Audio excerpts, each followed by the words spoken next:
Hello, friends. How are you? How are your studies going on? Business environment समझ में आ रहा है? How is this subject?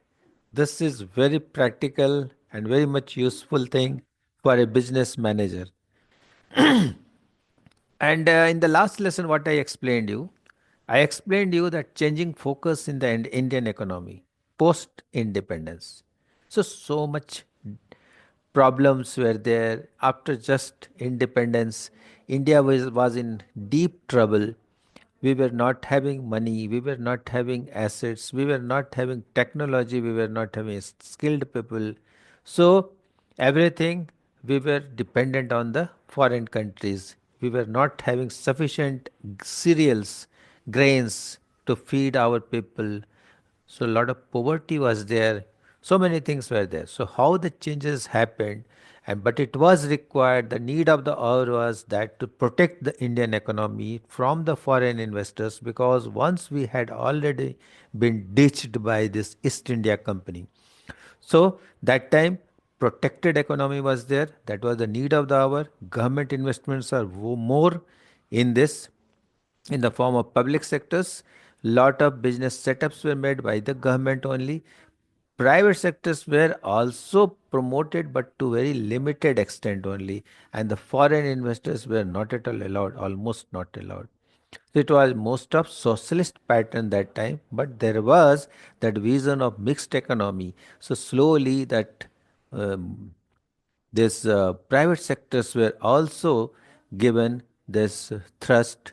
They were also um, promoted or motivated to come in the business. And slowly, when they that uh, freedom was given to them, that overall picture was changed. So when it happened in 1991, the industrial policy, when Narasimha Rao government was there, that liberalized economy policy came. Huh? Liberalization came. And after that, what happened? Lot of foreign investors came, lot of foreign companies came to India, and they started doing business. They brought this, what is global quality, what is global standard. Then only that we all could understand the technology is like this. Other countries are at this level and we are at the very low level. How to compete? But our companies were very strong. It was not that Indian companies, they surrendered. They didn't surrender. They took the challenge. And what challenge they took? They also produce the products of that quality. One example I will give you: in tractor industries, I have worked most of the time. I was in tractor industry and combine harvester. So when I was in HMT was the, I mean, it was the most recommended tractor in India, and it was manufactured by government of India. It was public sector, and nobody could compete with us. But so many private players were also there. International Tractor, Tafe was there, Aisher was there. So many companies were there. Escorts were there. But after this, what happened? That liberalization, that Narasimha Rao government came, and they give this entry to the foreign companies. John Deere came, New Holland came. They were the leaders, world leaders in tractor production. They came to India. What happened then? All the companies were very much fearing that what will happen. The technology is very high quality. We cannot compete with them. But nothing did happen.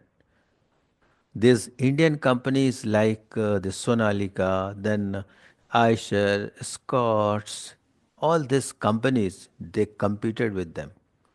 Mahindra, they brought their product even at the par with them.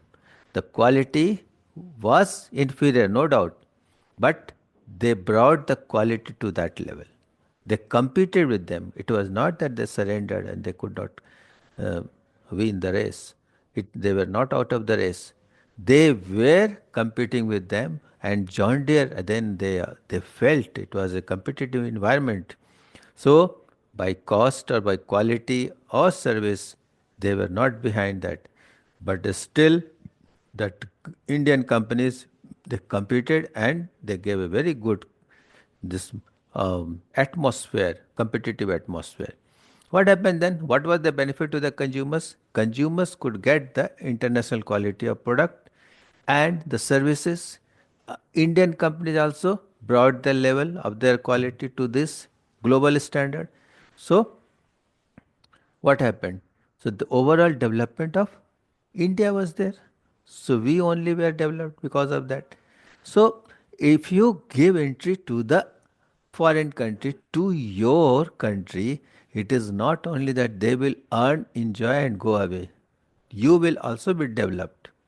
But you have to control them. Of course, you have to control them. So now, after liberalization, what happened?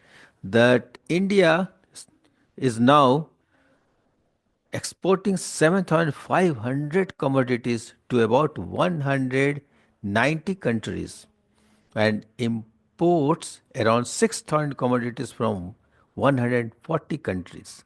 Exports and imports are not only restricted to commodities, merchandise, service is also a major export import item.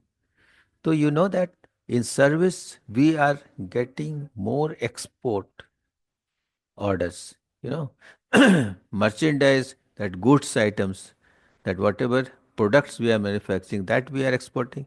And at the same time, we are doing service. Our engineers, our technocrats, our this business people, they give services to other countries, chartered accountants, doctors, they give service to other countries. And with that also we are getting lot of export orders. So, and that is more than that, this goods. You know, that figure I will give you in the further lessons. So, what is current account? Can you tell me? Current account is what you are doing export and import. So, what export? When you sell a goods, what you are getting? Money. So, what is that? Through the export, what you are getting, that value, cash. And what are the imports? You are, when you are importing, you are paying money to them. The export minus import of the goods, it is current account of goods. If it is for service, it is current account of service. Capital account. The capital account records all international purchases and sales of assets such as money, stocks, bonds, etc. It includes foreign investment and loans. So it is just like that, liabilities and this assets we do now. The capital account, in this only assets are considered.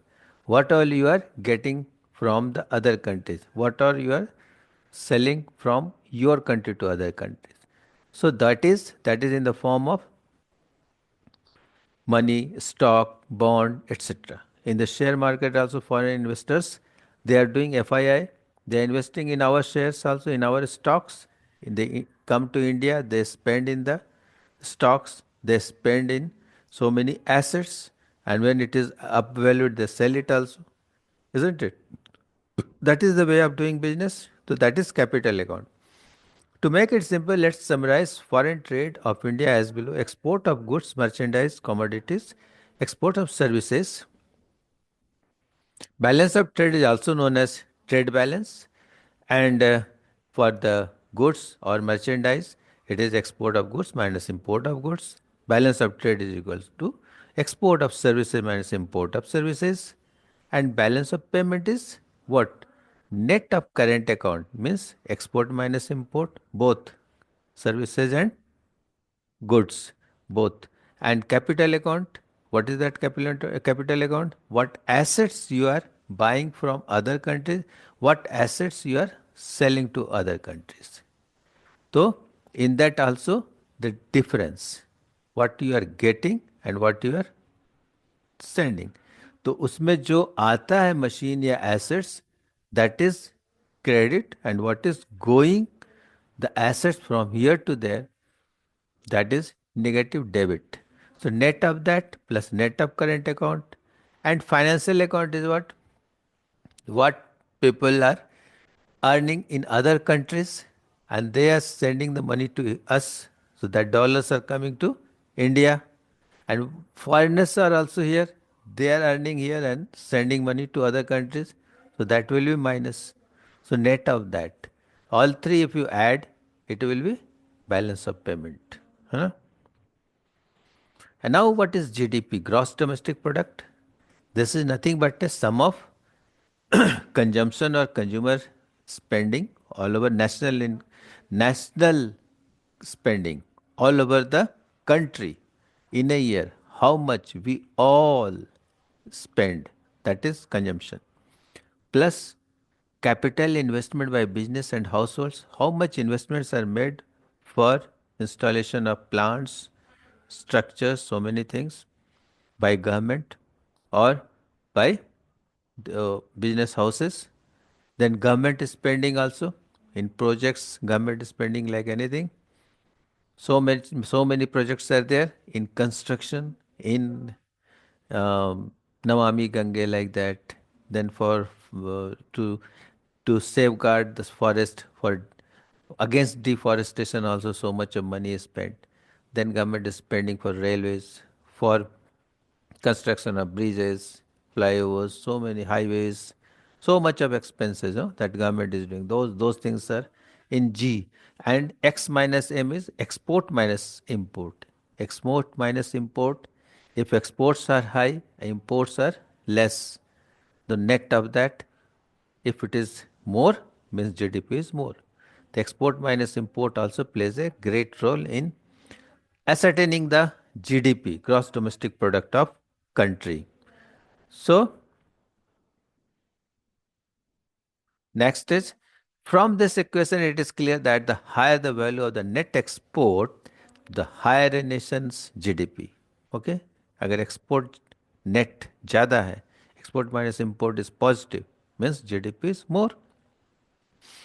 तो क्या होगा जब GDP ज़्यादा होगा तो आपका रुपये का वैल्यू बढ़ जाएगा. Your rupee will be up valued.